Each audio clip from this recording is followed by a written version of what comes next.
Hello everyone, so I'm going to do a quick video on a brand new rider's experience and perspective of having a brand new fairly big motorcycle for the first time, pretty much starting from scratch, and give you my perspective on how things went for me when I bought this motorcycle. So what I have here is a 2017 Harley Davidson Road King Special. So when I first bought this motorcycle and I brought it home, well, let me rephrase that. I didn't bring it home. I had it delivered. The truck delivered it right here on this yard. And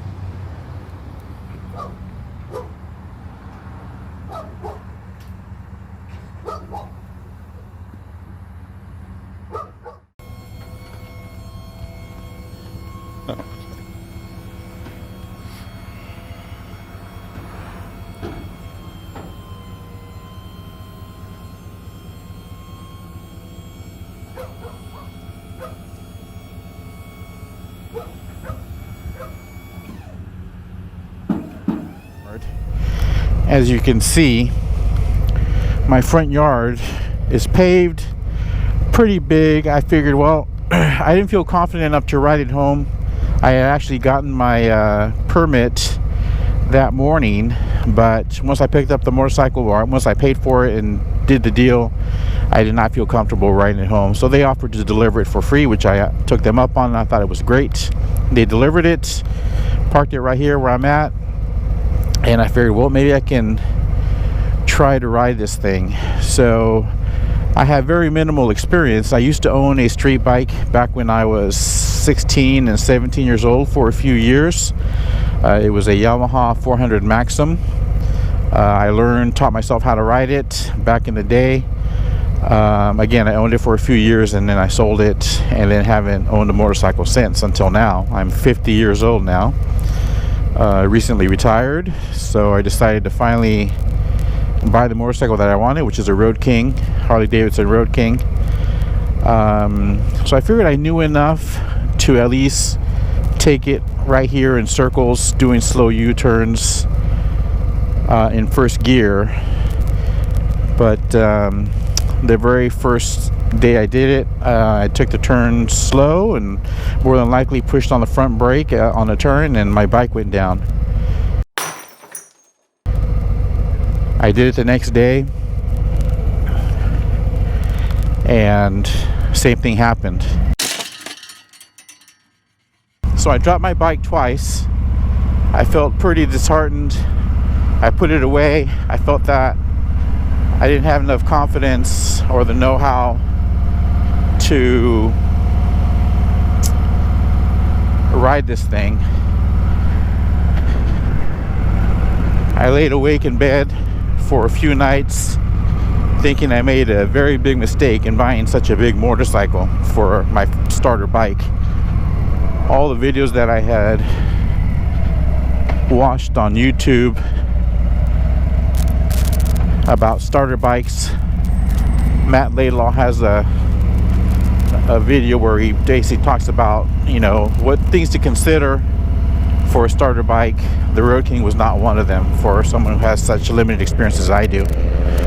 Again, I do have some experience. I did ride for a few years, but that was 35 years ago.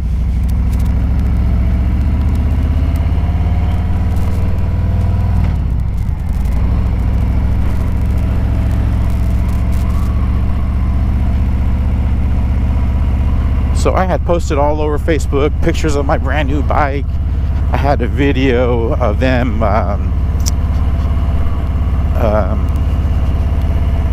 delivering the bike. I was so happy. Such a beautiful bike. My total dream bike. I let the world know that I had just purchased this thing and made my dream a reality.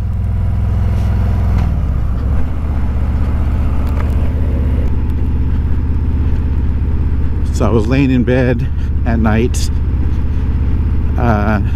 convinced I had made a big mistake, convinced that I bought a bike that was way too big for me, convinced that I was going to probably have to take it back buy something smaller, if anything else at all, because I just didn't think I could handle this. So a friend of mine and a former co-worker, Mike, sent me this video. All this talk about bikes, I think I got a couple errands to run, go get a fishing license for me and my dad, and go to Lola's Market. So I think I'll take the bike.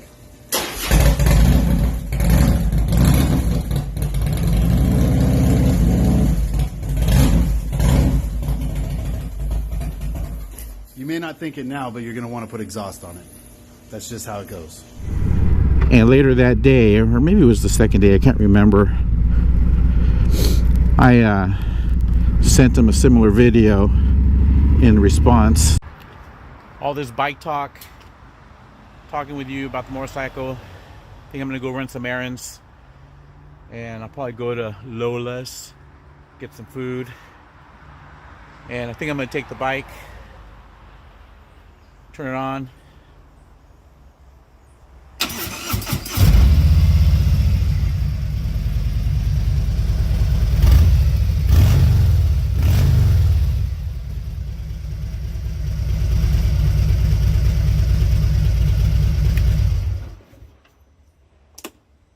Actually, I'm not taking the bike. I'm taking my truck. It's too scary right now.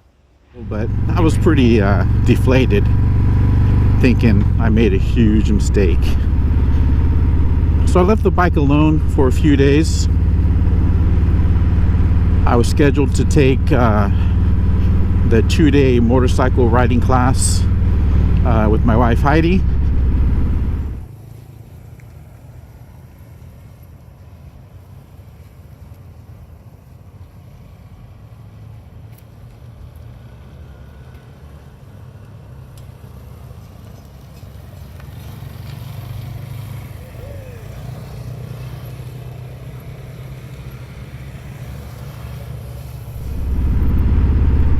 I figured, well, let me take the class, hopefully get some experience, and maybe I'll feel a little more confident taking the bike out. And anyway, we took the class, felt pretty good. The day of the class was over. We didn't get home until nighttime. I was not comfortable enough to take it out at night, so my plan was to take the bike out the very next day with all the skills fresh in my mind.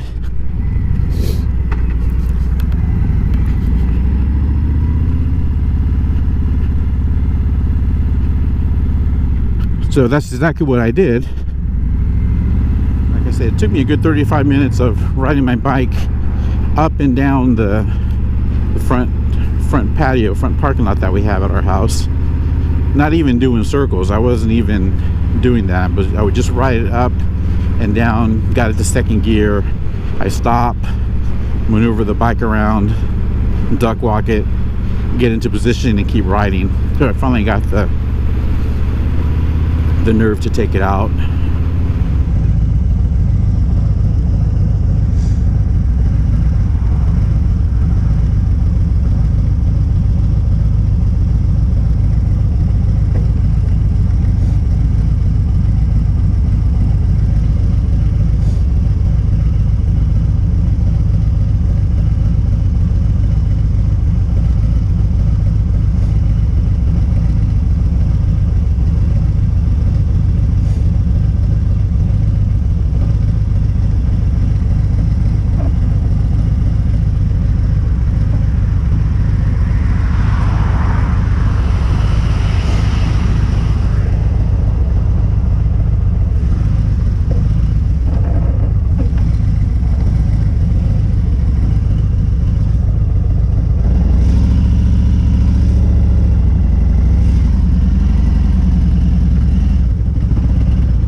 So today is April 8th, I believe.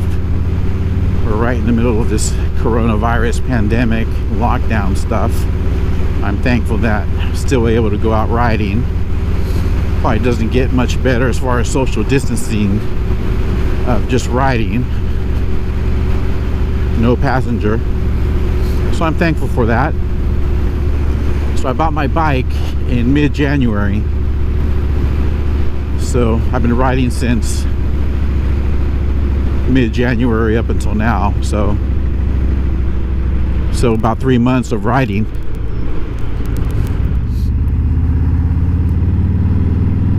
You know, when I first told people I was going to buy a motorcycle, you know, I put it all over Facebook. There were so many comments for and against. You know, I have quite a few friends who ride motorcycles. They own Harleys and other motorcycles, and they were all for it. Hey, can't wait till you get it. Can't wait to go for a ride with you, that kind of thing. And then there was those others who were concerned. It was coming from a good place, but I didn't necessarily want to hear it. But you know, everyone's saying be careful. You know, motorcycle wrecks are so horrible. I've heard of all these things, horrible things happening. Well, I know all that, and you know, the one thing they would say is, well, it's not you, it's the people that you have no control over. Well, that's true. Also true. There's nothing you can do about that. Someone coming into your path and whatnot, you absolutely have no control. I know that too. And even people with motorcycles, the warning that they would give me is, hey, people go out in front of you all the time. They would always say that all the time. So all that was in the back of my head, especially when on this particular first ride that I took. You know, one thing that you have to do, obviously, is look ahead. Like, for instance, this truck's making a right, but I wasn't sure if he was going to make a left or come out in front of me. You got to make sure no one's trying to run the stop sign. You just got to look ahead, scan. You definitely have to have your head on the swivel, as they say. But you can't let fear take over your life. I lived like that for so many years, for so long. I was never a risk taker.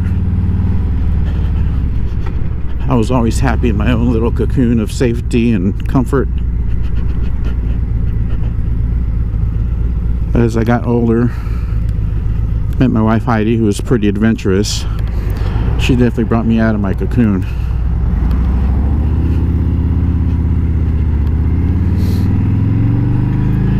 So on my first ride, the speed limit here is 45 miles an hour. I remember the fastest I felt comfortable going was 40. As long as there wasn't any cars behind me, I kept it at 40 because I felt it was as fast as I could go.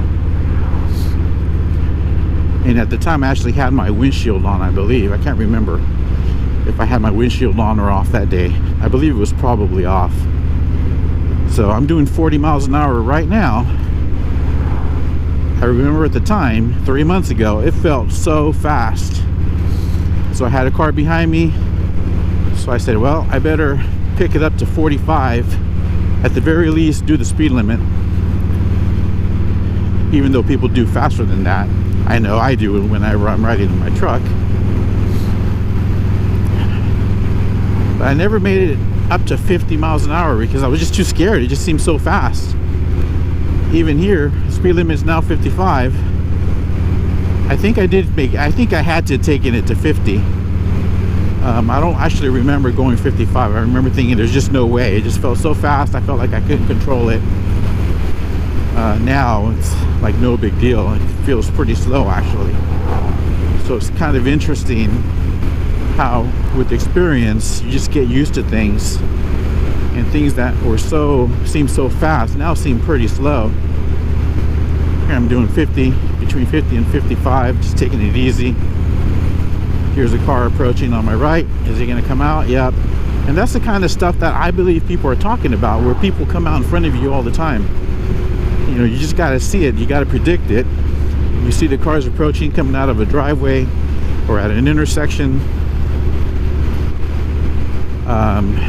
And most of the time you can say he's probably going to try try to make it out before I pass them, and most of the time they do that. So far, that has been my experience as far as cars pulling out in front of me. I saw it, I predicted it, I saw it happen, I was able to react. I was going slow enough where I didn't have to put my brakes or try to go around it. And that's what you got to do.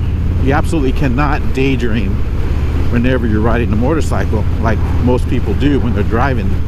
It's really easy to daydream when you're driving a car. They're pretty much on autopilot. But on a motorcycle, you absolutely cannot daydream. You have to be focused on what you're doing, looking far enough ahead to hopefully see things happening before they do, and having to be able to react to it if it does. Again, my experience is limited. You know, everyone that I've talked to who's been riding for years, they all say the same thing. It's not a matter of if something happens, it's when it happens. So you have to be with the right frame of mind to deal with that kind of stuff and be ready for it and do your best to avoid those things. You know, I read a study where I can't tell you specifics, but the gist of the study was of all the motorcycle accidents, the majority were not caused by other people. They were not caused by people pulling out in front of motorcyclists like most people will tell you and most people think. Most of the accidents were because of operator error on the motorcyclist part, and usually on a curve, something similar to this. Oh, this isn't very tight. They found most people crashed. They were solo crashes on a curve, probably due to going too fast and taking the turns too wide. I have also experienced that a couple of times where I'm coming up on a curve. You think you're doing the right thing, you're pushing, all of a sudden you think the curve is going to end, and it keeps going and going, and it gets sharper all of a sudden, and you have to push on the handlebar in the direction you want to go. I've had some pretty scary moments with that regard. Again, it's just one of those things where you just got to pay attention, keep your mind focused, keep your eyes on the road, predict it, try to see way ahead, see where the curve is going to be going.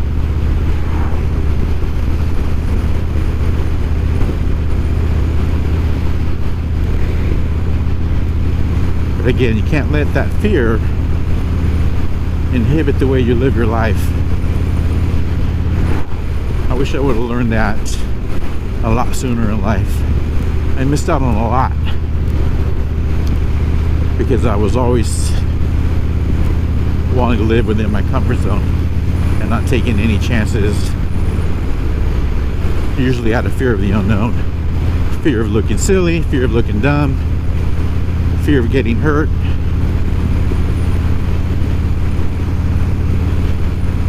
Again, even when I bought this motorcycle, it's what I've always wanted. But once I did the deal, the motorcycle was home, I wasn't sure if I did the right thing. Well, here we are 3 months later. Again, still fairly new. Again, like I said, I'm recently retired, so I have quite a bit of time on my hands, and I've been riding as much as I can, as long as the weather's been holding up. There's been a few rainy days, some real cold days, but if it's not raining, I'm usually on my bike. So the purpose of me making this video is pretty much for the person who is unsure about riding a motorcycle, for the person who bought a motorcycle like me, something they wanted to do but they weren't 100% confident in riding. You know, you just got to do it. You just got to get over that fear and pay attention to those who have experience. I watched a lot of videos on YouTube of tips, what to do, what not to do, what to look for.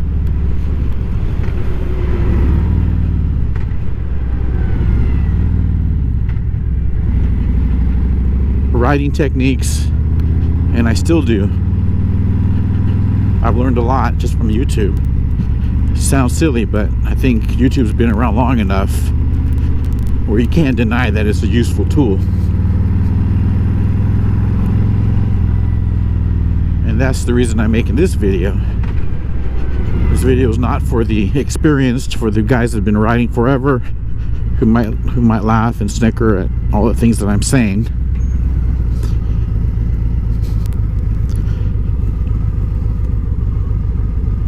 But it's for the people who, like me, were pretty scared when riding and not sure if it was going to be a good thing.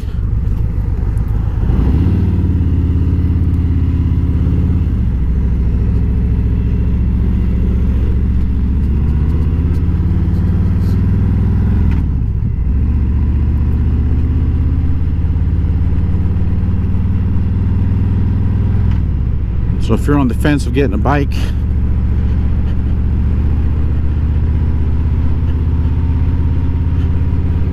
because you're not sure if you can do it, yeah, you can. If I can do it, you can do it.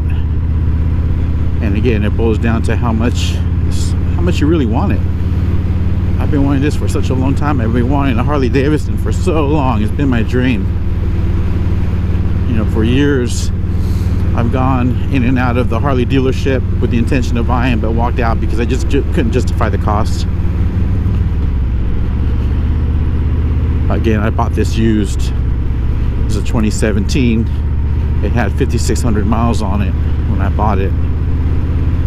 So far, the last 3 months, I put 1,600 miles of my own on it. And it's been great, let me tell you. I had a friend of mine text me when she heard that I was going to buy a motorcycle. She used to ride. And I remember her saying, "You're going to love it. There is nothing like it." And she was so right. She was so right. You know, earlier I was talking about how you have to be ultra focused. You can't be daydreaming. Got to pay attention to everything, the road, the cars, the people. Watch out for animals darting out. But everyone says that it's so relaxing to ride, and it's a stress reliever. They call it wind therapy. So the question is, how could it be so relaxing? How can riding a motorcycle be wind therapy? How could it heal the soul? How can it be chill and good for your mental health when you have to concentrate so hard, when you have to be so focused, you have to have your head on a swivel, you can't daydream, you can't take your focus off the road. So how can you do both? Well, I don't know how to explain it, but you can. I love taking my motorcycle for a ride. It's one of the best feelings ever.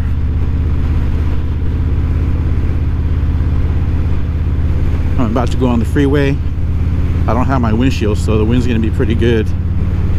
But I didn't take the freeway that particular day on my first ride, but I went on a ride with friends after that, like 2 or 3 weeks after my first ride.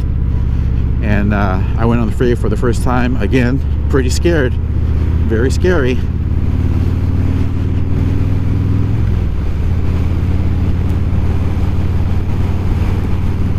Again, you have to be vigilant. You have to be wary of your cars be next to you.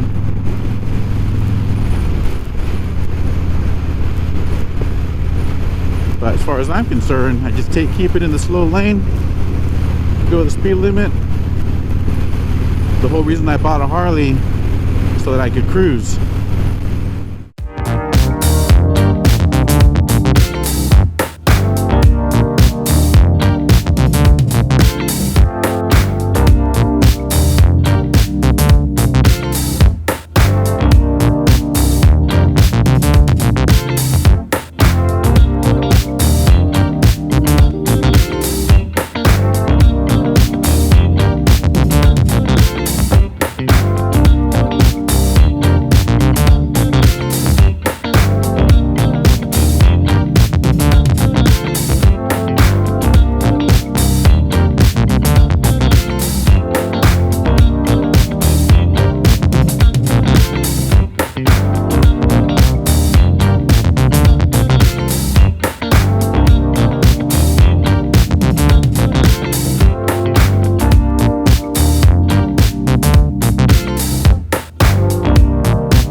buying this motorcycle was one of the best things that I've done. I don't regret it one bit. Again, that first week was pretty rough. I thought I'd made a mistake. I'm glad I stuck with it. I'm glad I went to the class. I'm glad I had the nerve to take it out on the road. And I haven't looked back since. I look forward to every single ride. I feel disappointed when either I'm too busy or something comes up or the weather's bad where we can't take it out. Heidi has her bike too. She bought her motorcycle I think a week or two after I bought mine. She bought a Sportster 883, Iron 883. She bought it used also, although hers is a year newer than mine. It's a 2018. I think she had a little under 300 miles on it. It wasn't even broken in yet. So I got this, she's got that. She's been doing a lot of work on hers. She added some bags. She's gonna switch out her handlebars, which I'll do eventually also. She loves it, and we love going on rides together. It's, for us, it's been great. We have our Cena communication system, which we absolutely love. We use it all the time. It's a great way to stay in communication in case something happens, or we want to, if she's leading or if I'm leading, we can tell each other, hey, we're going to stop here, I'm going to pull over, or whatever. We just know, there's no guessing. I've been on a couple of group rides with some friends at work, some friends I went to high school with, and man, those are the best. My very first group ride with my buddy Mike and his dad, man, it was a great ride. I'll remember that forever. It was a beautiful day like today. The terrain was beautiful, even more than what I experienced today. It was exactly how I pictured it. I felt so at peace, so happy.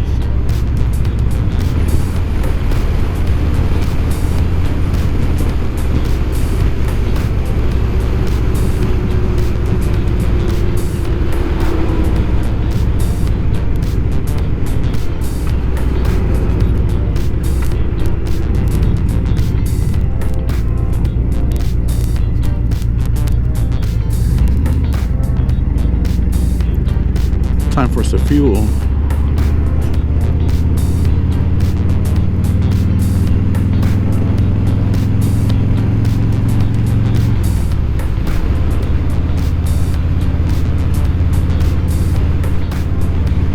Hope I make it.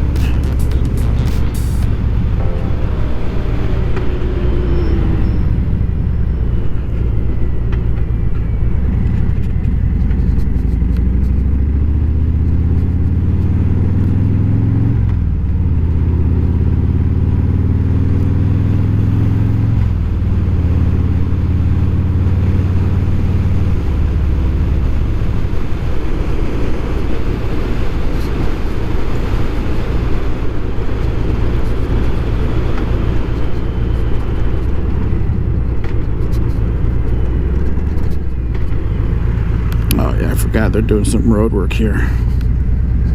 Oop. Yeah, there's more sign. This van is not seeing me right now. He can't see me.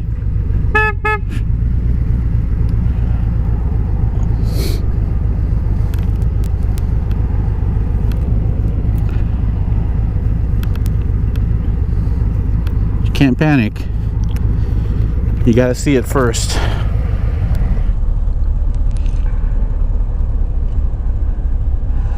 There's more sign. This van is not seeing me right now. He can't see me.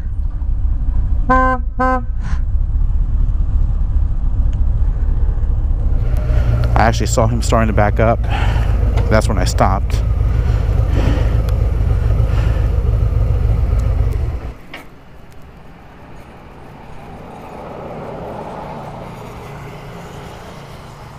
Yep, video's still going.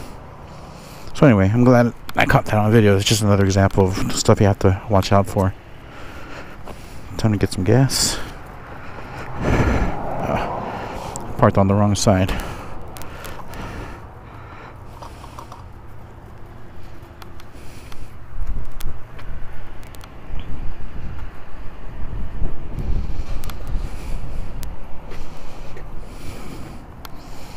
again. Crazy times.